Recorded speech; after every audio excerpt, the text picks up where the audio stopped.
Hey everybody, this is Tony. I'm here today with a special guest, comedian Dominique. How you doing today? I'm doing good, Tony. How you doing? I'm doing well. Thank you for asking. Good, thank you. Now, Dominique, thank you so much for doing this. Absolutely. For people who don't know you, I just want to, talk about some of the things that you've done. So you've done things like Last Comic Standing all the way to Def Comedy Jam.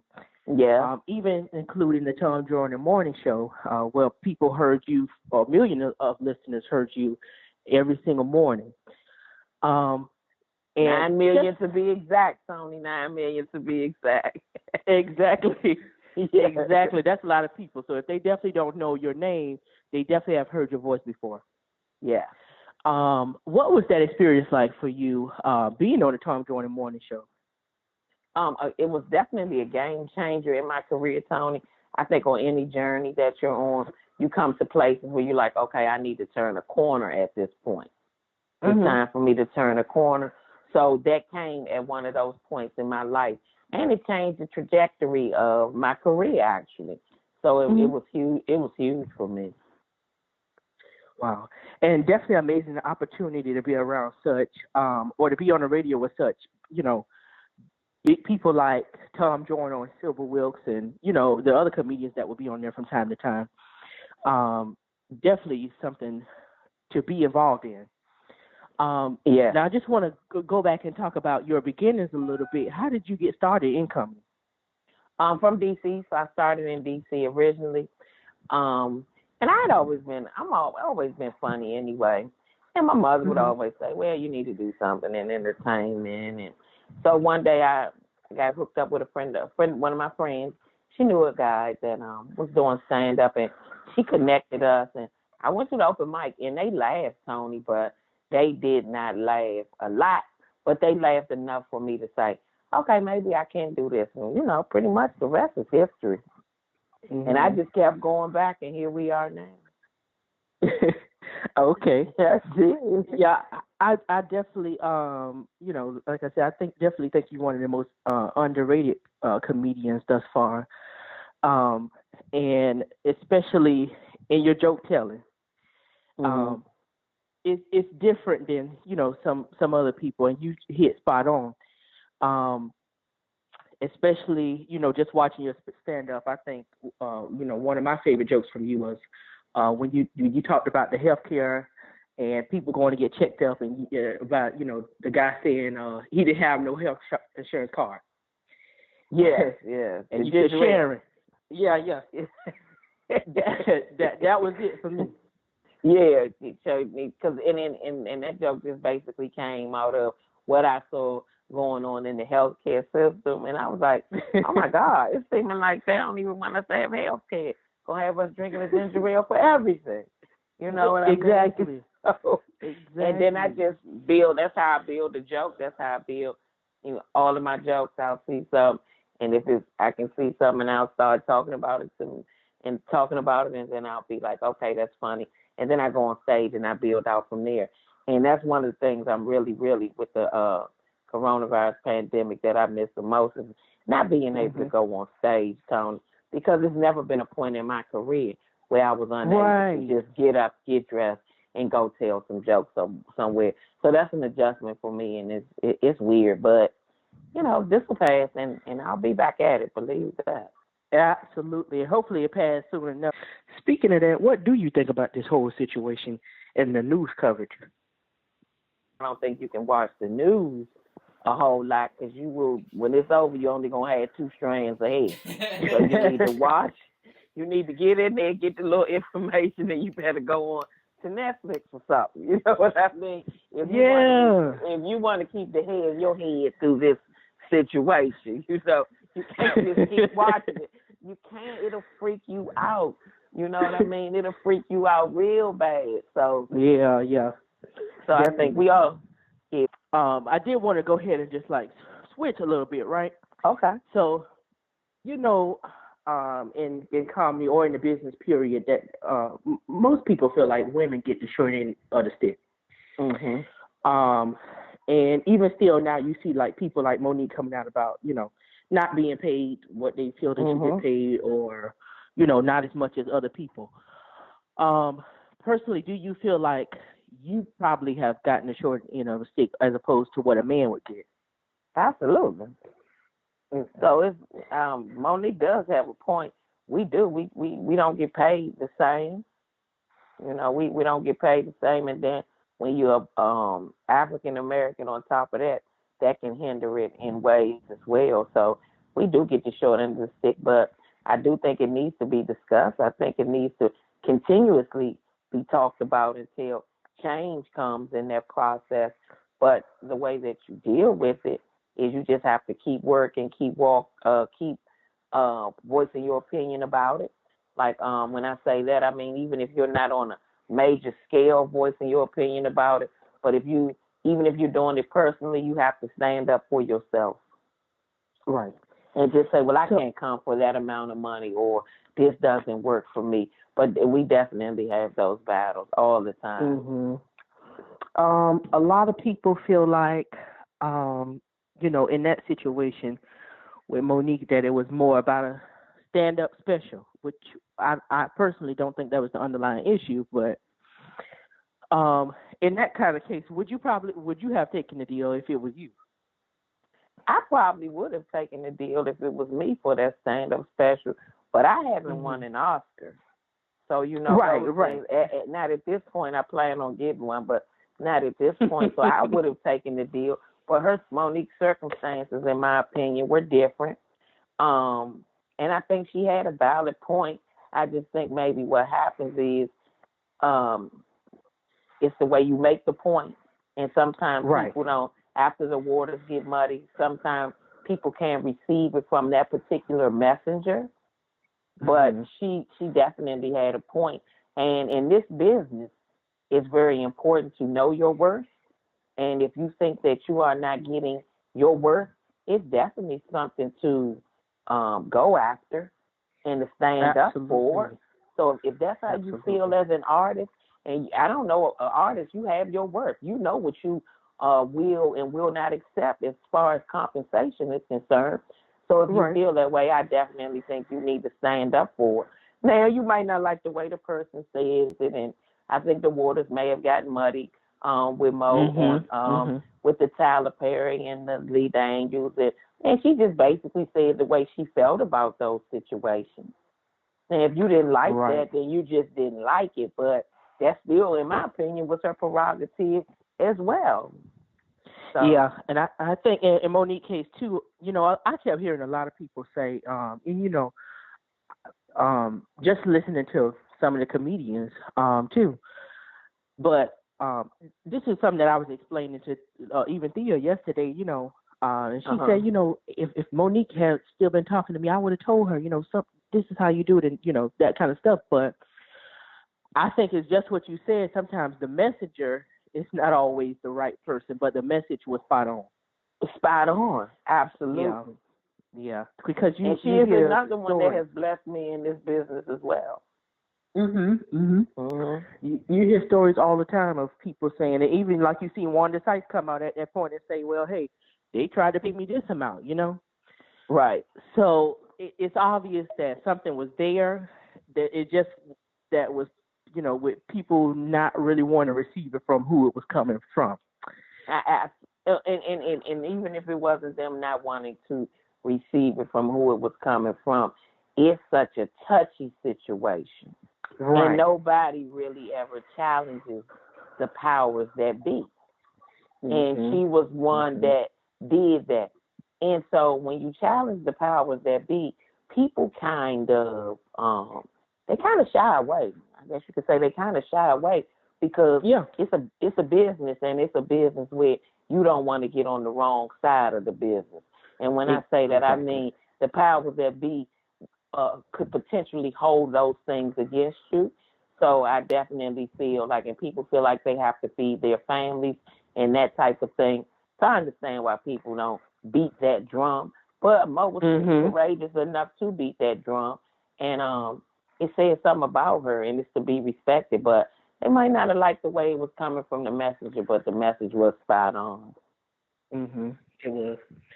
So even with that situation, or not with that situation rather, but besides the money part, Netflix specials or specials period is, it seems like everybody is trying to get one. So what is your take on that kind of stuff? Would you just fall over and die just to get a Netflix or even a special period? I know you had one before. I believe it was 2017, if I'm not mistaken. Yes. Stop me when I'm lying. Right. So and you can still get it's still out. It's an album. It's an album, so you can get it on all the streaming services, Spotify, or Amazon, iTunes as well, right? Amazon Prime, so you'll be able to find it everywhere. Okay. So my thing is a special that important, as a comedian to you, just to see how people are reacting to this kind of stuff. It is a special is important, though, Tony, because it highlights your talent with you and you alone. It's not like a regular comedy show where it's a whole group of us. This is you, it's your show, it's your night, and your talent is highlighted. So it helps you in ticket sales, it helps you with building your brand. So it is definitely important. And yes, I would like a Netflix special, but it has to be. But I'm still the type of person that it has to make sense for me. Right. And when I say that, I mean like financially and those type of things. I've always been that type of person too. You know what I mean? So I think it's a good thing. I know what you're saying. Everybody's getting them. Everybody maybe should not be on there getting it. You know what I mean? Because you look at some of them, you like, okay, really, but that's just the nature of the game. It's cool. So, have you ever been approached by Netflix to do a special? Well, my people have, so we're talking about it. So, Okay. We'll see. All right. Said about the message versus the messenger earlier. It's like when one person tells a joke and then it doesn't really go over, and then somebody else does that same joke and it kind of hits. But they shouldn't. I understand what you're saying, so they should be the same exact joke, same point of view. And it shouldn't be like that. It shouldn't be like that. Exactly. Exactly. But you see it from time to time, and sometimes people say more than time to time. Yeah. Right. I was trying to give them a little pass. That's all. Okay. But you were taking the high road. Yeah. There you go. What Michelle Obama say? When they go low, we go high. I understand. Yeah. That's all it is. But hey, like I said, some things work for some people and some things don't. But it is what it is. But what I did want to ask too is, what do you want your end game to be in this industry, or basically what do you want your legacy to be in comedy or in the entertainment business, period, because you're doing more than just comedy? Yes, as long as it can be said that I worked hard, I was a good person, and I was one of the best at what I did, I'm cool with that. Those things are fine with me. If it can be said that way, however, in whatever order, that was fine. But I just want to be up there with the people when they put out a list of who could flat out do it. You know what I mean? So right. If I can be up there with that, then I'm fine with that. Absolutely. And like I said, I definitely am always rooting for people like you. Thank you. Because it's something different to do a job, and then it's something to do a job and be good at it. So we need more Dominiques. Right. We need that. We need that. So it's not and that sometimes the industry play the popular game as opposed to who can actually do something. Yeah, they do. But I'm hoping at some point that things like that turn around and we could see people like Dominique in a more popular position because she's actually worked to be there. She can deliver, and that will happen because a house can't stand if it's not built on a foundation. I know that's right. So those type of things, if you don't have the goods, in my opinion, and you just popular, eventually your time will move on. I'm gonna be here. You know what I mean? I'm gonna be here. So what's for me is gonna be for me, and I think that it's gonna work out just the way you talking, Tony. That's right. Yeah. You know what? I kind of believe you on that too. Yeah, it's gonna work out. Cause I can see it, even though I can't tell you step by step, but I can see it manifesting itself, even if it's not at a super, super, super fast rate. But I am able to see it manifesting itself. Well, let me tell you this. I sometimes say things unconsciously, but I mean to say it, but I'm not knowing that it's going to happen. Right. I did that before, and we had Leslie Jones. Yeah. I did an interview with her years ago, and Leslie called, and before Leslie went to Saturday Night Live. Yeah. And she was like, "Oh, I'm going out." And at that time, I was doing something different with my cousin at the time. Okay. And she was like, "I want to give you guys the exclusive. I'm gonna call and give you guys the interview before I go out." Okay. And she did, and she ended up not getting the job that she wanted, but she ended up getting a writing job. And before I knew it, she took off. That's exactly what happened. Yeah, she took off, and I was Shout like, out wow. to her, and I was so happy for her. Yeah. So God is like the old people say, from my lips to God's ears. Absolutely. Absolutely. And He in charge, and in any business you have to think about it like that. He hold my destiny. You know what I mean? I know you're right. So the other stuff, the whole popular and all that stuff, they don't. I don't count that. So you seen it already. You already seen the process. Mm-hmm. And when it happened, I'm gonna call you back and give you that exclusive suit on. Look, I definitely hope so.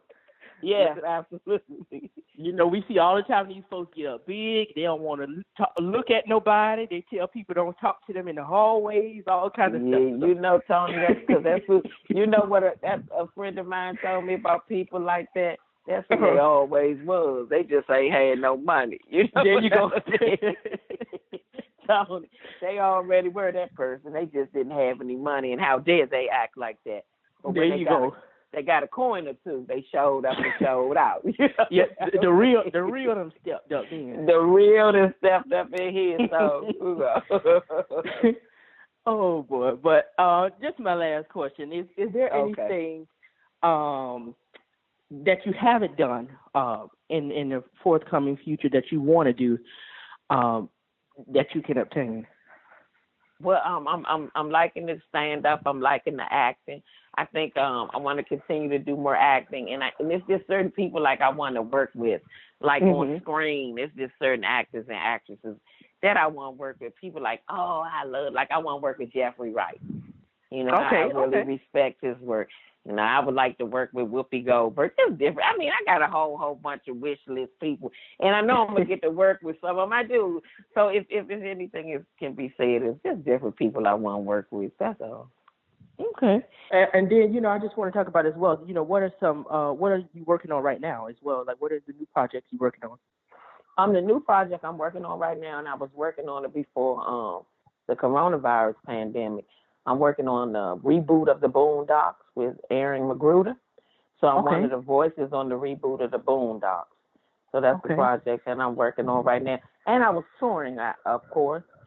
And all of that got shut down for the time being. But, we'll get back to that as well. Of course. Yeah. And also, just let people know where they can find you online. You got a website, all that stuff. And shout out. Tony? Yes, I'm here. Okay. So my social media handles, I put all my dates and everything on my social media. So it's my first name, Dominique, Dominique, Dies, Comedi. I was just trying to spell comedy different, okay? And I got way away from what I was trying to do, and I just left it like that. So that's on my Instagram, and that's also on my Twitter. And you can find me on Facebook at Dominique Comedienne, ComedienNne. You can find and go check out Stop Me When I'm Lying. Go check out Stop Me When I'm Lying. You can get it on Amazon Prime, all your outlets, all your streaming outlets. It's an album, so you can ride in your car and enjoy it. So go check it out. Go purchase that. All right. Well, ladies and gentlemen, this is comedian Dominique. And Dominique, thank you so much again, okay? Thank you, Tony. I appreciate it. No problem. Okay, be safe, Tony.